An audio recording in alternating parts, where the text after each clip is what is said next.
रायपुर से जहां Pegasus spyware जासूसी मामले में मुख्यमंत्री भूपेश बघेल ने बीजेपी पर निशाना साधा है। मुख्यमंत्री भूपेश बघेल ने ट्वीट किया और ट्वीट करते हुए कहा, वैसे अंग्रेजों के समय से ये जासूसी ही करते आए हैं। बता दें पूरा मामला। सवाल पूछा है कांग्रेस ने दिल्ली से, जहां कांग्रेस ने मोदी सरकार पर जासूसी करवाने का आरोप लगाया। कांग्रेस ने कहा कि सिर्फ राहुल गांधी ही नहीं बल्कि विपक्ष के दूसरे नेताओं की भी जासूसी करवाई। रणदीप सुरजेवाला ने आज प्रेस कॉन्फ्रेंस की और कहा, राहुल गांधी की, उनके स्टाफ की, खुद के कैबिनेट मंत्रियों की, पत्रकारों की और एक्टिविस्टों की जासूसी करवाई गई। रणदीप सुरजेवाला ने कहा कि बीजेपी को अब अपना नाम बदलकर भारतीय जासूसी पार्टी रख लेना चाहिए। और छत्तीसगढ़ में भी मुख्यमंत्री भूपेश बघेल ने इस पूरे मामले में अपनी प्रतिक्रिया देते हुए एक तंज कसा है और भूपेश बघेल ने ट्वीट किया है।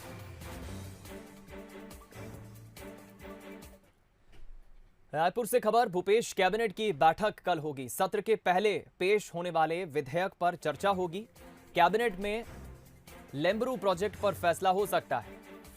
कल महत्वपूर्ण बैठक होगी और इस बैठक में अलग अलग मसलों पर चर्चा होगी, जिसमें से एक लेम्बरू प्रोजेक्ट भी है, जिस पर कल फैसला कैबिनेट में हो सकता है।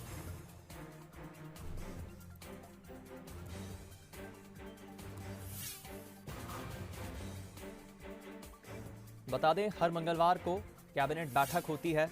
कल मंगलवार है और मंगलवार को भूपेश बघेल की अध्यक्षता में कैबिनेट बैठक होगी। भूपेश कैबिनेट बैठक में सभी कैबिनेट के मंत्री मौजूद रहेंगे। छत्तीसगढ़ में कांग्रेस सरकार के अंतर्कलह को लेकर बीजेपी के बयान के बाद घमासान मचा हुआ है। इस मसले पर कांग्रेस बीजेपी आमने सामने आ गए हैं। बीजेपी प्रभारी डी पुरंदेश्वरी ने कांग्रेस पर निशाना साधा तो कांग्रेस की ओर से रविंद्र चौबे का बयान सामने आया है। उन्होंने कहा है कि ये पार्टी का अंदरूनी मसला है और इस मामले में बीजेपी को बोलना भी नहीं चाहिए। हमारी पार्टी के अंदर हम क्या निर्णय लेते हैं, इसके लिए हमको बीजेपी की अनुमति नहीं चाहिए। इसके साथ ही उन्होंने बीजेपी पर पलटवार करते हुए कहा कि पहले पुरंदेश्वरी आती हैं, दुष्यंत कुमार जी आते हैं, शिव प्रकाश आते हैं, आला कमान स्थानीय नेताओं की स्थिति पर नजर रखे हुए है। मुझे यही कहना है कि जो खुद अपने पार्टी के सहयोगी के साथ न्याय नहीं कर सकता है, वो प्रदेश के लोगों के साथ कैसे न्याय करेगा, यही हमारी सवाल है उनसे।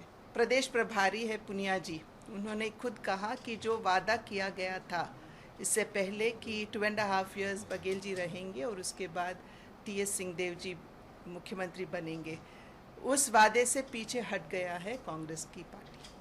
कांग्रेस के अंदरूनी और आंतरिक मामले में भारतीय जनता पार्टी को बोलना भी नहीं चाहिए। हमारे पार्टी के अंदर हम क्या निर्णय लेते हैं, इसके लिए हमको भारतीय जनता पार्टी की सर्टिफिकेट की ज़रूरत नहीं है।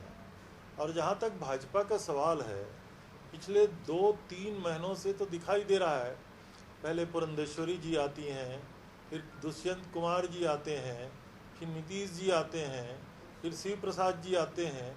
लगातार उनका हाईकमांड छत्तीसगढ़ की उनकी खुद की स्थिति पे नज़र रखे हुए है और उनको लगता है कि यहाँ के स्थानीय उनके कार्यकर्ता, उनके नेता कुछ कर पाने में सफल नहीं